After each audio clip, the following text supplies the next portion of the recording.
Welcome guys to the 4-1-2-1-2 narrow formation guide, and in this video I'll be covering the best custom tactics and the best player instructions for this formation and why I changed from the 4-2-3-1 to the 4-1-2-1-2 narrow. But before we get into it, if you guys could drop a like on the video, that would greatly be appreciated, and subscribe if you are new. So let's get into it and the reasons why I've changed from the 4-2-3-1 to this particular formation. First thing first was that I thought in my mind, why are all the pro players using this formation? You have hashtag Aggie, you have hashtag TAS, you have Gorilla. They all use the 4-1-2-1-2 narrow. So there's got to be something that gives this formation an advantage over the rest of the formations. And I tell you now, after playing a ton of Division 1 games, winning 8-0 consistently, got 8 wins in a row, playing in Foot Champions, doing pretty well. I didn't play last weekend due to an illness. I can see why they're playing this formation. And if you are able to change player with the analog stick, it is a very good formation for tiki-taka. It's a very good formation for holding the ball, and it's very good for pressing. And the reason why is because of the centre attacking mid and the 3 centre mids.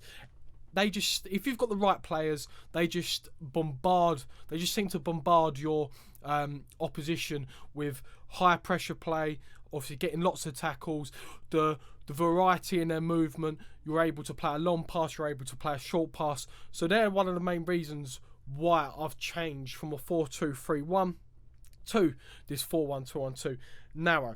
I do feel like if you're someone who plays aggressive or likes fast play, then this is the formation for you.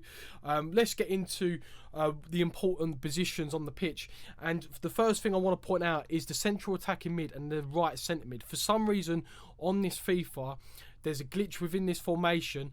No matter what custom tactics you do, the right centre mid and the central attacking mid will always switch. So it's very important who you put in this right centre mid spot, because there's going to be times in the game that the central attacking mid and the right centre mid will switch.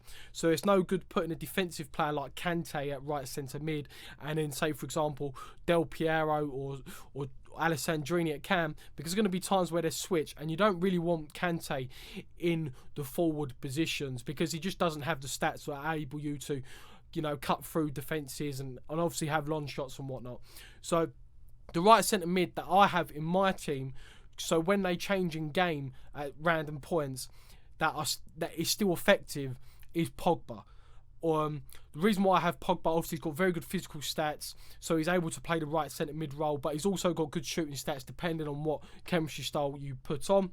The actual central attacking midfielder in game, I have Del Piero. So that's the first thing with this formation.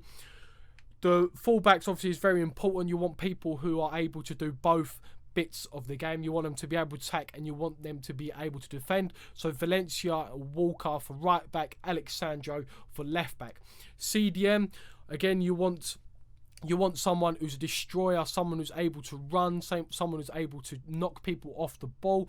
I have Vieira, obviously the cheap version. I would probably say Bakayoko. Kante's not very good on this game compared to last year. He's still good, but he's just not as good as last year.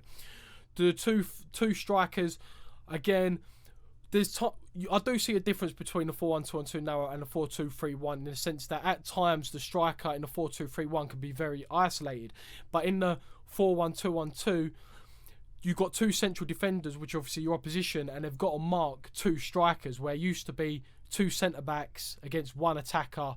And obviously sometimes, obviously I know Ronaldo's OP, but sometimes the central, you'll get past 1 centre back and there'll be another centre back there. But obviously now you've got 2 strikers who are going to occupy those 2 centre backs. So you get past 1 centre back, there's a good chance that you're through on goal. So that's another reason why I like this formation, is because of the 2 strikers. Right, now let's get into the player instructions of this formation. We're going to start off with the 2 attackers. You want to have balanced, not balanced, you want to have get in behind and press back line on both of the 2 strikers. You want them to be on the last man, push against the 2 centre backs, which obviously will reduce the defensive line. The central attacking mid you want on stay forward. Everything else I would keep as normal, unless you are playing like the 4-2-3-1 and your cam struggling to get into the game, it might be a good option to change it to free roam. The right centre mid and the left centre mid I just keep as normal. The CDMs I'll just have it on stay back while attacking. I need to experiment with the defensive behaviour, maybe change it to cut passing lanes or change it to man mark, see if it actually makes a difference in the play. I don't know if it will, but for the time being I've just kept it on balanced defence. The fullbacks, I've got the two variations. Obviously I'll play the 4-1-2-1-2 narrow, but obviously it's very good to have other options. So I'll play the 4-3-1-2 and the 4-2-3-1 on some occasions.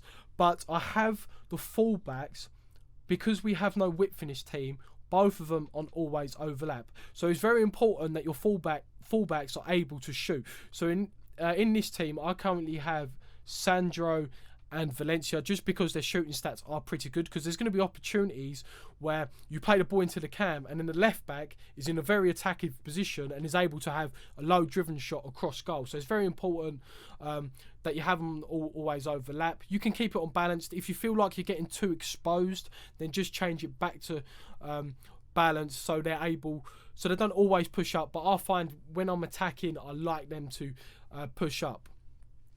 So now we're going to go into the custom tactics, because there's a couple of things that have changed, that I have changed with custom tactics.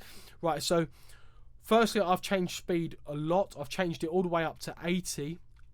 Again, I just find that quick tiki-taka and just quick play is my go-to style of play. I kept passing at 50 because I just want to balance between short and long range passing. Right, this is where the main difference has been in the chance creation. And passing, again, we have it around about 65. It's just like movement off the ball. Crossing at balanced, shooting at 65. But instead of positioning as freeform, we have left it at organised. And the reason why I've left it at organised is because I find when you have the three centre midfielders and the central attacking mid, with the freeform, they interchange positions a lot. And if you've got a defensive minded player at left centre mid, for example a Kante, there's going to be times where he's swapping positions to cause the opposition confusion with the central attacking midfielder. So if you've obviously got a central attacking midfielder like Del Piero, and then he's playing left centre mid for a position for a period of time, and you have your left centre mid who's Kante playing as Cam, it's not going to be really good, because Kante's not an attacking minded player. He doesn't have the stats to make that position his own. So I've left it organised, so I know that there's a structure with. Like, I know that Vieira's going to be in CDM. I know Pogba's going to be in right centre mid, but with the glitchy sometimes it can. But I know the left centre mid is going to be in left centre mid, and he's not playing central attacking mid. And the strikers are not, coming as cams, and the cam might go as a striker. So positioning is organised. Depending on the style of play you want to create, this is all about you guys now. So this is all about what kind of play you want to create. So if you want to play high pressure, you want to use the second man press with the RB, and you want to try and win the ball, then obviously you're going to want like a higher pressure. You want 60-65.